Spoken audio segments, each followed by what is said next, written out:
mother and father come over to the house quite often. They're grandparents now. Funny. They're funny people. I've never seen such a turnaround in all my life. My father came over to the house, sat down, went into his pocket and pulled out a handful of money and began to pass it out to the children. You know, he made an announcement. Now let's see if Granddad has any money for these wonderful children. Well, 5 children came from everywhere. See, the priorities are there. Money for the children. They heard that, understood it, and responded. See, anything else is money for the children, money for the children, money for the children. You have to say it like that.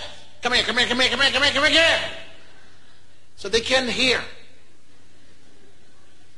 My father began to pass this money out.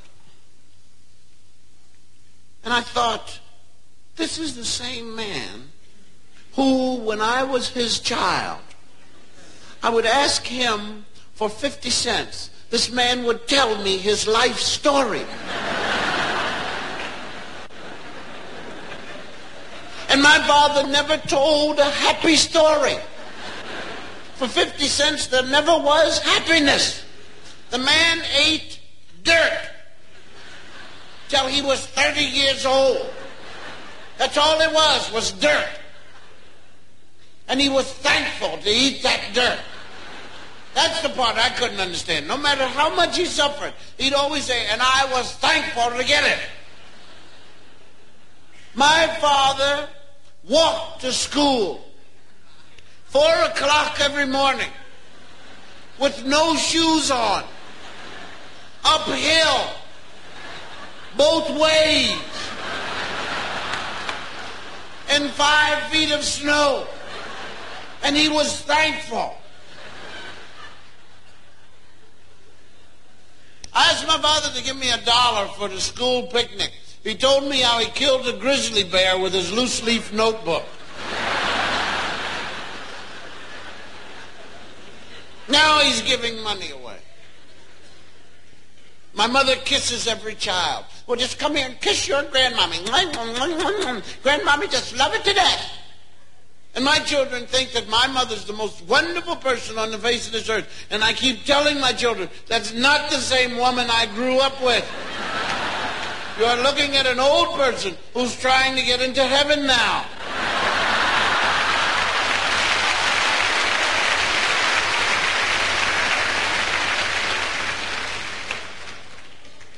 Yes, my mother, now a grandmother. Same woman when I was her child could not stand my room. The woman would come up and look at my room and say, would you look at this filth? Now, I've already been in the room 5 hours. She wants me to look at it. I said, look at it. My mother was an authority on pigsties. This is the worst looking pigsty I have ever seen in my life. And I want it cleaned up right now. How anyone can live in this filth is beyond me. And mothers are always more interested in the condition of your underwear than your body if you're ever in an accident. And they tell you that. I hope for my sake, if you're ever in an accident, you have on clean underwear. Well, I thought that's what an accident was. Look, you're driving a truck. Here comes another truck going to hit you. Now, whether you hit the truck or not, you're going to have soiled underwear. Because first you say it, then you do it. Now here comes your mother to the hospital. Did he have on clean underwear? Yes, we found it in the glove compartment.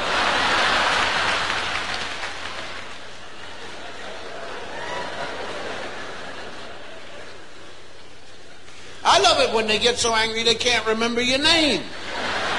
You come here, Roy, Rutabaga. What is your name, boy? And don't lie to me because you live here and I'll find out who you are.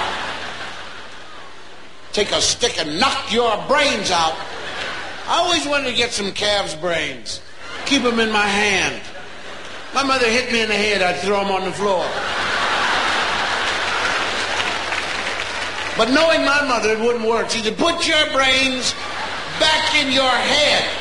If you let your brains fall out of your head, have you lost your mind? And that's another thing. They ask you a question, you try and answer, they tell you to shut up. Day and night, night and day, work my fingers to the bone for what? I don't. Shut up. And when I ask you a question, you keep your trap shut. Think I'm talking to hear myself talk? Answer me. Make me sick. I'm just sick of this and I'm sick of you. So sick I don't know what to do with myself. Now I am just sick and tired. And tired always followed sick. Worst beating I ever got in my life. My mother said, I am just sick. I said, and tired. I don't remember anything after that. But you see, fathers are altogether different. I'm not saying they're better. I'm saying they're different. See, my father established our relationship when I was 7 years old. He looked at me and said, you know, I brought you in this world. I'll take you out. And it don't make no difference to me because I'll make another one look just like you. And because of my father, between the ages 7 through 15, I thought my name was Jesus Christ. I said, Jesus Christ! And my brother Russell thought his name was Damn It. Damn it, will you stop all that noise? Jesus Christ, sit down! So one day I'm out playing in the rain. My father said, damn it, will you get in here? I said, Dad, I'm Jesus Christ.